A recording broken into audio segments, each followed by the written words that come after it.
कैसे हैं आप सब? उम्मीद आप सब खैरियत से होंगे। इस तरह कि आज हम बीएस फिजिक्स और केमिस्ट्री में जो सॉल्यूशन का चैप्टर है उसमें हम देखेंगे कि नॉन आइडियल्स जो हमारे पास आइडियल सॉल्यूशन होते हैं, ठीक है।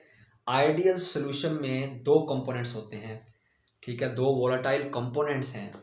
उन वोलेटाइल कंपोनेंट्स की हमें कंपोजिशन कैसे निकालनी है through the concepts of ideal solution and roles law. तो ये जो लेक्चर मैं आपको आज डिलीवर करूंगा उसमें हम सबसे पहले क्या काम करेंगे, सबसे पहले हम आइडियल सॉल्यूशन को समझने की कोशिश करेंगे, ठीक है। आइडियल सॉल्यूशन को जब हम थोड़ा समझ लेंगे फिर हम जो है क्या काम करेंगे, रोल्स लॉ को मुख्तलिफ इक्वेशन से जो है उसको समझने की कोशिश करेंगे। फिर इन दी एंड जो है हम अपने मेन टॉपिक की तरफ जाएंगे और जिसमें ग्राफ के ज़रिए इक्वेशंस के ज़रिए जो है हम वोलाटाइल कंपोनेंट्स की मतलब आइडियल सॉल्यूशन में वोलाटाइल कंपोनेंट्स की कंपोजिशन को निकालना सीखेंगे थ्रू इक्वेशंस और ग्राफ को समझेंगे, ठीक है। तो इस टॉपिक से रिलेटेड कोई भी क्वेश्चन होगा तो आप जो है लेक्चर वीडियो देखने के बाद जो है आप उस क्वेश्चन को मुझसे पूछ सकते हैं कमेंट बॉक्स में। आइए चलते हैं हम अपने लेक्चर की तरफ। तो देखें, सबसे पहले हम स्टार्ट करने लगे हैं कि आइडियल सॉल्यूशन कौन सा सॉल्यूशन होता है। तो आइडियल सॉल्यूशन को हम मुख्तलिफ डेफिनेशन से समझने की कोशिश कर रहे हैं, मुख्तलिफ इक्वेशन समझने की कोशिश कर रहे हैं। कहता है आइडियल सॉल्यूशन जो है वो सॉल्यूशन है जिसमें हर एक कंपोनेंट की, सारी बात है सॉल्यूशन है उसमें कुछ कंपोनेंट्स तो मौजूद होंगे, ठीक है। हर एक कंपोनेंट की जो एक्टिविटी है किसके बराबर होती है, is equal to its mole fraction. मतलब हर एक कंपोनेंट की जो एक्टिविटी है वो उसकी मोल फ्रैक्शन के बराबर होती है। चाहे आप सॉल्यूट की बात कर लो, सॉल्यूट की एक्टिविटी उसकी मोल फ्रैक्शन के बराबर होगी, ठीक है। इसमें आप सॉल्वेंट की बात कर लो, सॉल्वेंट की एक्टिविटी उसकी मोल फ्रैक्शन के बराबर होगी, ठीक है। तो कहता है किसी भी दिए गए टेम्परेचर, प्रेशर या कंसंट्रेशन, मतलब तमाम प्रेशर, टेम्परेचर और कंसंट्रेशन की कंडीशंस पर कोई आइडियल सॉल्यूशन कौन सा सॉल्यूशन होता है जिसमें उसके कंपोनेंट की एक्टिविटी उसी कंपोनेंट की मोल फ्रैक्शन के बराबर होती है। जैसा कि उसने लिखा है यहाँ पर A1 is equals to X1, इसका मतलब कंपोनेंट की एक्टिविटी उसकी मोल फ्रैक्शन के बराबर है। A2 is equals to X2, यहाँ पे क्या है, कंपोनेंट की जो है एक्टिविटी उसकी मोल फ्रैक्शन के बराबर है, ठीक है। एक छोटा सा हम आइडिया ले रहे हैं आइडियल सॉल्यूशन का, उसके बाद जो है हम अपने टॉपिक की तरफ प्रॉपर तरीके से आएंगे, ठीक है।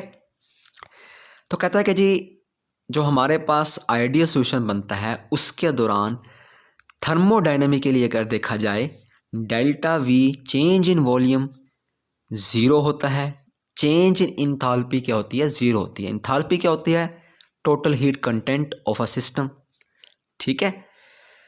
तो यहाँ पे आपने एक और बात याद रखनी है कि आइडियल सॉल्यूशन वो सॉल्यूशन भी है जो तमाम टेम्परेचर और प्रेशर पर, मतलब आइडियल सॉल्यूशन वो सॉल्यूशन है जिसके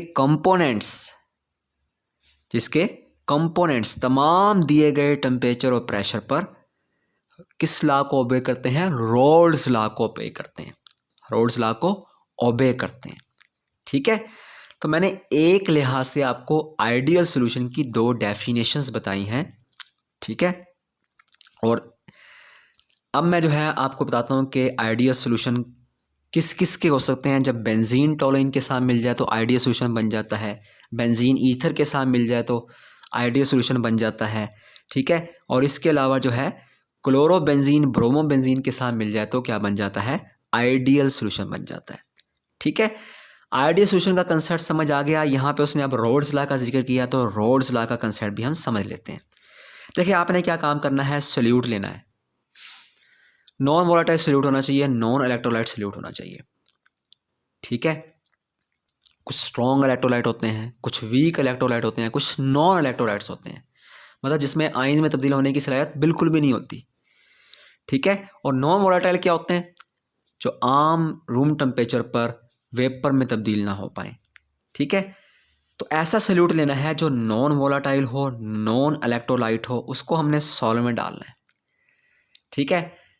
तो जैसे ही सोल्यूट को सॉल्व में डालोगे, सॉल्वेंट का वेपर प्रेशर क्या हो जाएगा? कम हो जाएगा, कम से कम वेपर बनेंगे, कम से कम प्रेशर बनेगा, ठीक है।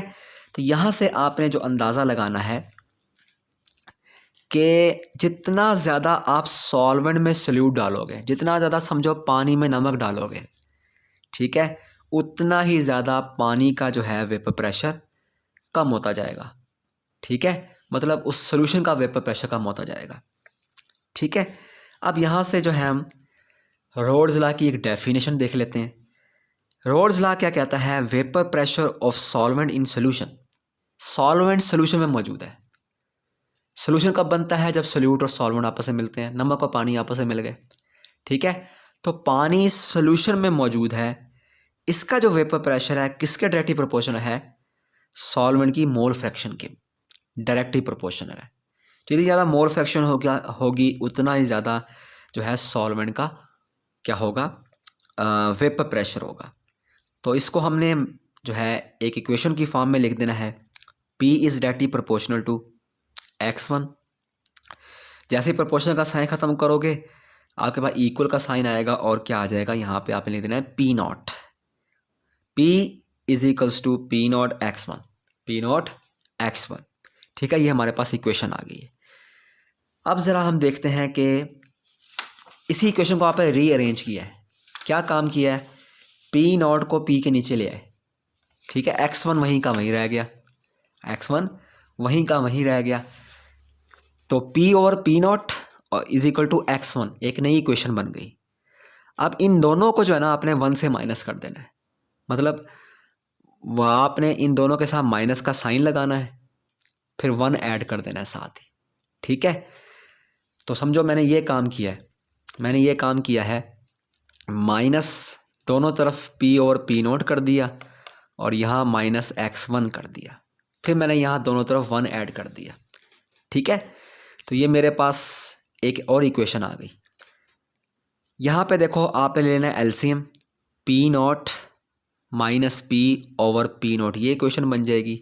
और आपको मैंने बताया था दो कंपोनेंट्स की मोल फ्रैक्शन 1 के बराबर होती है, ठीक है। तो चूँकि मेरे पास जो है ये इस किस्म की कंडीशन बन रही है 1 माइनस x1, तो 1 माइनस x1 को मैं x2 लिख सकता हूँ, ठीक है। क्या लिख सकता हूँ मैं? x2 लिख सकता हूँ। तो ये पूरा का पूरा जो मेरे पास फार्मूला है, इक्वेशन है, ये मेरे पास क्या बन गई है? ये मेरे पास बन गई है इस फॉर्म में P naught minus P over P naught is equals to x2। इसमें P क्या है? Vapour pressure of the solution है, मतलब इसमें सॉल्वेंट भी मौजूद है, ठीक है। और फिर हमारे पास क्या है? और सोल्यूट भी ज़ाहिर बात है मौजूद होगा चूँकि सोल्यूशन की बात हो रही है। तो फिर जो है P नॉट किसको ज़ाहिर करता है? प्योर सॉल्वेंट के वेपर प्रेशर को ज़ाहिर करता है। P नॉट माइनस P किसको ज़ाहिर कर रहा है? लोअरिंग ऑफ वेपर प्रेशर, ठीक है, कि वेपर प्रेशर में कमी। और ये जो पूरी की पूरी इक्वेशन है P naught minus P over P not, ये किसको ज़ाहिर करता है? Relative lowering of vapour pressure, चूँकि आप मुआवजना कर रहे हो, ठीक है। दो ऊपर वाले जो है इक्वेशन है उसको आप मुआवजना कर रहे हो, मतलब डिनोमिनेटर का न्यूमरेटर के साथ मुआवजना कर रहे हो, ठीक है। फिर हमारे पास क्या है? x2 किसको ज़ाहिर करता है? x2 ज़ाहिर कर रहा है मोल फ्रैक्शन ऑफ सोल्यूट को, और x1 किसको ज़ाहिर कर रहा है? मोल फ्रैक्शन ऑफ द सॉल्वेंट को, ठीक है। तो यहाँ से रोल्स लॉ की एक और जो है हम यहाँ से मतलब एक इक्वेशन बना दी है, और यहाँ से एक जो देखें एक डेफिनेशन शायद वो बनाने की कोशिश कर रहा है, relative lowering of vapour pressure containing non electrolyte non volatile solute is equal to the mole fraction of the solute. तो रोल्स लॉ की एक और डेफिनेशन वो यहाँ से बनाने की कोशिश कर रहा है, ठीक है। एक डेफिनेशन पीछे हमने इक्वेशन पढ़ी थी, वहाँ से उसने एक डेफिनेशन बनाई थी, ठीक है। और एक डेफिनेशन इस इक्वेशन से वो बनाने की कोशिश कर रहा है। वो कहता है जो रिलेटिव अगर मेरे पास सोल्यूट नॉन वोलेटाइल हो, नॉन इलेक्ट्रोलाइट हो, तो जो relative lowering of vapour pressure होता है वो किसके बराबर होता है? वो बराबर होता है सॉल्यूट की मोल फ्रैक्शन के, सॉल्यूट की मोल फ्रैक्शन के। तो यहाँ पे हम आइडियल सॉल्यूशन का कंसेप्ट समझ चुके हैं, ठीक है। और जो है हम क्या समझ चुके हैं, यहाँ पर हम रोल्स लॉ की मुख्तलिफ इक्वेशंस के थ्रू रोल्स लॉ का जो है डेफिनेशंस को कुछ समझ चुके हैं। अब हम आते हैं पे मेन टॉपिक की तरफ, जिसमें हम ग्राफ के ज़रिए जो है इक्विलिब्रियम पोजीशन पर दो कंपोनेंट्स की कंपोजिशन जो है निकालना सीखेंगे एक फार्मूला के थ्रू, ठीक है।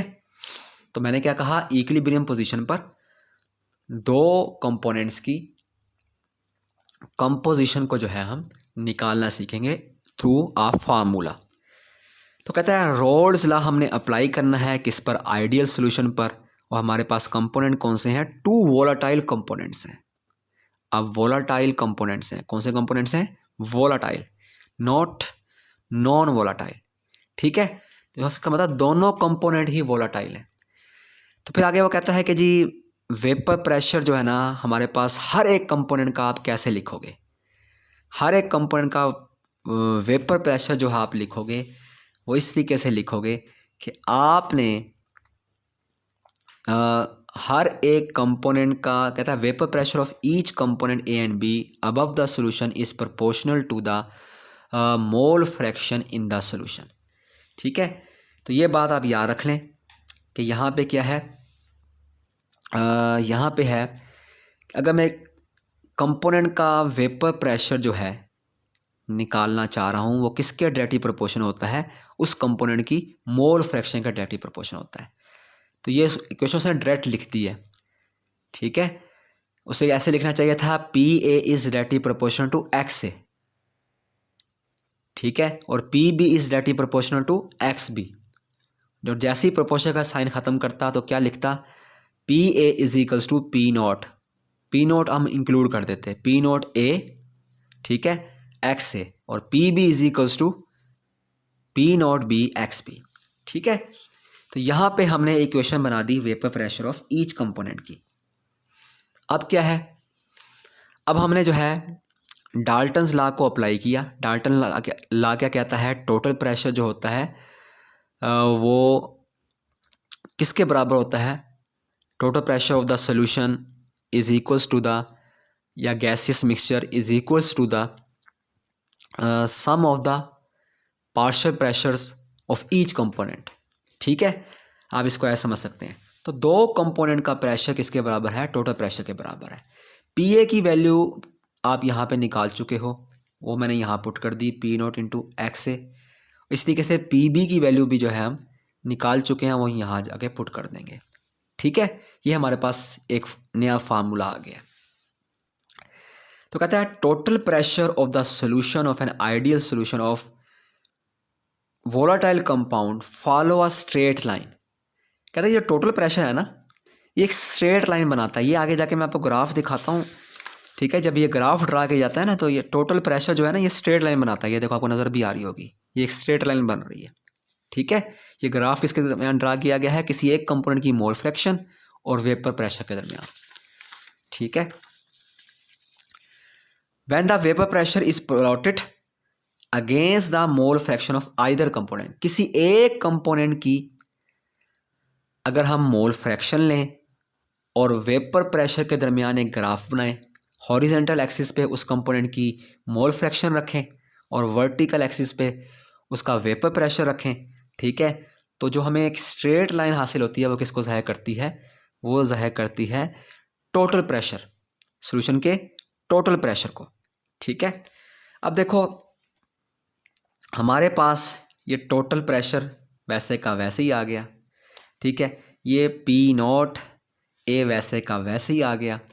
एक्स ए को जो है मैंने अभी आपको बताया था दो कंपोनेंट्स की मोल फ्रैक्शन किसके बराबर होती है? 1 के बराबर होती है, ठीक है। अगर आप एक कंपोनेंट की मोल फ्रैक्शन निकालना चाहते हो, मिसाल के तौर पे यहाँ पे मैं एक्स ए की मोल फ्रैक्शन निकालना चाहता हूँ, ये किसके बराबर हो जाएगी? एक्स बी वहाँ चला जाएगा, 1 माइनस एक्स बी बन जाएगा। तो मैंने एक्स ए की जगह क्या लिख दिया? 1 माइनस एक्स बी लिख दिया, 1 माइनस एक्स बी लिख दिया, ठीक है। फिर जो है ये पी नोट एक्स भी वैसे का वैसे ही, आपने क्या काम करना है, पी नोट ए को 1 से मल्टीप्लाई कर देना है, ये आपके पास आ गया पी नोट ए। फिर पी नोट ए को आपने एक्स बी से मल्टीप्लाई कर देना है, ये पी नोट बी और इंटू एक्स बी वैसे का वैसे है। पी नोट का आपको मैंने पहले ही बताया होगा, ये किसके ज़ाहिर करता है, प्योर सॉल्वेंट के वेपर प्रेशर को ज़ाहिर करता है, मतलब प्योर कंपोनेंट के वेपर प्रेशर को ज़ाहिर कर रहा है। ठीक है, फिर देखो आपने क्या काम करना है, एक्स बी को कॉमन ले लिया, पी बी चूँकि पॉजिटिव था उसको पहले लिख दिया, और पी ए चूँकि नेगेटिव था उसको बाद में लिख दिया। ठीक है, मैथमेटिकली हमने काम कर दिया। अब अगर गौर करो ये इक्वेशन ऑफ स्ट्रेट लाइन बनती है। ठीक है, इक्वेशन ऑफ स्ट्रेट लाइन के ग्राफ बनते हैं, आपने शायद मैथमेटिक्स में पढ़े हों। ठीक है, ये इक्वेशन ऑफ स्ट्रेट लाइन बनती है। कैसे बनती है, टोटल प्रेशर को वाई के बराबर ले लो। ठीक है, ये ले लो एम एक्स, ये क्या है एम एक्स, ये चीज़ एम, ये चीज़ एक्स, एम एक्स, और ये चीज़ क्या है सी। ठीक है, तो इसका मतलब ये जो m है, ये जो हम m ले रहे हैं, m किसको ज़ाहिर करता है, उसकी स्लोप को ज़ाहिर करता है। जो अभी मैंने ग्राफ आपको ड्रा करके दिखाया था, ठीक है, वो ग्राफ दिखाया था, लाइन दिखाई थी, वो जो आपको लाइन बिल्कुल तिरछी नज़र आ रही थी, वो उसकी किसको ज़ाहिर करती, स्लोप को ज़ाहिर कर रही थी। तो P B minus P naught, ये इस किसको ज़ाहिर कर रहा है, m को, मतलब स्लोप को ज़ाहिर कर रहा है। ठीक है, और c, ये जो आपको C नज़र आ रहा है, ये असल में क्या है, ये P नॉट ए। असल में ये इक्वेशन ऐसे बनती है। ठीक है, आप इसको अरेंज करके लिख सकते हैं, कोई मसला नहीं है। P naught B minus P naught A into X B, और ये क्या बन गया P नॉट ए। तो ये बन गया एम एक्स, ये बन गया क्या C। ठीक है, सी किसे कहते हैं, इंटरसेप्ट को कहते हैं। ठीक है, और इंटरसेप्ट भी मैं आपको यहाँ पे ग्राफ में दिखा देता हूँ। ये हमारे पास क्या है, ये स्लोप को ज़ाहिर कर रहा है, P B minus P A, इन दोनों को जब आप आपस में माइनस करोगे ये हमारे पास स्लोप आ जाएगी। और ये जो पी ए है, पी नॉट ए है, ये किसको ज़ाहिर करता है, इंटरसेप्ट को। इंटरसेप्ट जब हम ग्राफ ड्रा करते हैं ना, मिसाल के तो हम ग्राफ ड्रा कर रहे हैं इस तरह का। ठीक है, ऐसी एक लाइन यहाँ पे जाकर टच करती है एक्सिस, वर्टिकल एक्सिस को। ठीक है, ज़रूरी नहीं कि वर्टिकल एक्सिस को टच करे, वो मतलब हॉरिजॉन्टल एक्सिस को भी टच कर सकती है इस तरीके से। ठीक है, तो इस केस में ये वर्टिकल एक्सिस को टच कर रही है, तो ये इसका क्या बन जाएगा, इंटरसेप्ट बन जाएगा। ठीक है, अब मैं यहाँ से इक्विलिब्रियम पोजीशन पे जो है एक वो निकालना चाह रहा हूँ, फार्मूला बनाना चाह रहा हूँ, ताकि मुझे कंपोनेंट ए और कंपोनेंट बी की कंपोजिशन का अंदाज़ा हो सके कि मेरे कंपोनेंट्स की कंपोजिशन क्या है। तो यहाँ पे वो बात कर रहा है कि देखें, अगर तो आपने कहता है composition solution in mole fraction units, mole fraction units के लिए आपने क्या काम करना है, अगर आपने सॉल्यूशन की कंपोजिशन किसके लिहाज से निकालनी है, मोल फ्रैक्शन यूनिट के लिहाज से निकालनी है, तो वहाँ पे जो लॉ की एप्लीकेशन होगी किसकी होगी, रोल्स लॉ की एप्लीकेशन होगी। और अगर आपने वेपर की जो है कंपोजिशन निकालनी है मोल फ्रैक्शन यूनिट्स के लिहाज से, तो वहाँ पे किसकी एप्लीकेशन होगी, Dalton's law of partial pressure की एप्लीकेशन होगी। ये ग्राफ भी समझ लें, देखें किसी एक कंपोनेंट की मोल फ्रैक्शन और यहाँ पर जो है उस कंपोनेंट का वेपर प्रेशर। ठीक है, ये हमने कर दिया। और ये एक आपने बिल्कुल एक सॉलिड लाइन ड्रा कर देनी है जो कि टोटल वेपर प्रेशर को ज़ाहिर कर रही है। ठीक है, एक स्ट्रेट लाइन ज़ाहिर कर रही है टोटल प्रेशर को। ठीक है, फिर आपने जो है यहाँ पे एक डॉटी लाइन जो है एक ड्रा कर देनी है फॉर आइडियल सॉल्यूशंस। ठीक है, जो कि क्या किसको ज़ाहिर कर रही हैं, उस कंपोनेंट के प्रेशर को ज़ाहिर कर रही हैं। ठीक है, उस कंपोनेंट के वेपर प्रेशर को ज़ाहिर कर रही हैं। ठीक है, तो आई थिंक ये बात आपको क्लियर हो चुकी होगी। तो अगर आपको ये बात क्लियर हो चुकी है तो हम आगे चलते हैं। ठीक है, अब हम आते हैं कहाँ पर, तो देखें हमारे पास जो है ना फार्मूला कुछ इस तरीके से है कि कंपोनेंट ए का वेपर प्रेशर जो है कैसे निकलेगा, कंपोनेंट ए का प्रेशर बटा टोटल प्रेशर। कंपोनेंट ए के जो वेपर है उसकी जो कंपोजिशन अगर आप निकालनी है, ठीक है, उसके लिए क्या होगा, ऊपर कंपोनेंट का प्रेशर, नीचे टोटल प्रेशर। इसा कंपोनेंट बी के जो हमारे पास वेपर हैं उसकी अगर आपने कंपोजिशन निकालनी है, ठीक है ना, मोल फ्रैक्शन के लिहाज से, तो उसके लिए फार्मूला क्या होगा, ऊपर कंपोनेंट का प्रेशर, नीचे टोटल प्रेशर। ठीक है, ये फार्मूला भी आप पढ़ के आए हुए हो। P A is equals to X A P naught, P B is equals to X B P naught. हर एक कंपोनेंट का जो है वेपर प्रेशर, हर एक कंपोनेंट का वेपर प्रेशर। ठीक है, ये काम आपके पास हो गया। अब जो है आपने जो काम करना है वो ये काम करना है, वो काम ये करना है, देखें ये इस इक्वेशन को आपने यूज़ करना है। पी ए की वैल्यू पुट कर दो, पी ए की वैल्यू ये मौजूद है एक्स इंटू पी नॉट। फिर यहाँ पे पी ए की वैल्यू पुट कर दो, ये वैल्यू हमें दी गई है वो आपने यहाँ पुट कर देनी है। फिर जो है पी बी की वैल्यू दी गई है, ठीक है, वो आपने जो है यहाँ पे लिख देनी है। ठीक है, ये इक्वेशन जो है आपने इसमें इम्प्लीमेंट कर देनी है, इंसर्ट कर देनी है। इस तरीके से कंपोनेंट बी की मोल फ्रैक्शन के लिहाज से जो आप कंपोजिशन निकालना चाह रहे हो, ठीक है, उसके लिए क्या है, देखो हमारे पास पी बी है, पी बी का फार्मूला पुट कर दो ये वाला, फिर पी ए है उसका फार्मूला पुट कर दो, फिर पी बी है उसका फार्मूला पुट कर दो। ठीक है, तो ये जो है हमारे पास हमें क्या हासिल हो जाएगा, इक्विलिब्रियम पॉइंट पर आइडियल सोल्यूशन की। ठीक है, ये हमारे पास क्या है, आइडियल सोल्यूशन को ज़ाहिर कर रही है दो लाइंस। ठीक है, ये डॉटेड लाइंस किसको ज़ाहिर कर रही हैं, आइडियल सोल्यूशन को ज़ाहिर कर रही हैं। तो इक्विलिब्रियम पोजीशन पर आइडियल सोल्यूशन की अगर हम कंपोजिशन निकालना चाहते हैं, ठीक है ना, वेपर्स की कंपोजिशन निकालना चाहते हैं मोल फ्रैक्शन के लिहाज से, ठीक है, तो उसके लिए हमने क्या कर लिया, एक फार्मूला ड्राइव कर लिया। ठीक है, मेन इक्वेशन ये दो थी, ये इक्वेशन हम पहले पढ़ के आ चुके। ठीक है, इन्हीं दो इक्वेशन को हमने यहाँ इंसर्ट कर दिया, हमारे पास ये दो नए फार्मूलाज बन गए। ठीक है, और हमने कंपोजिशन का फार्मूला डिराइव कर लिया।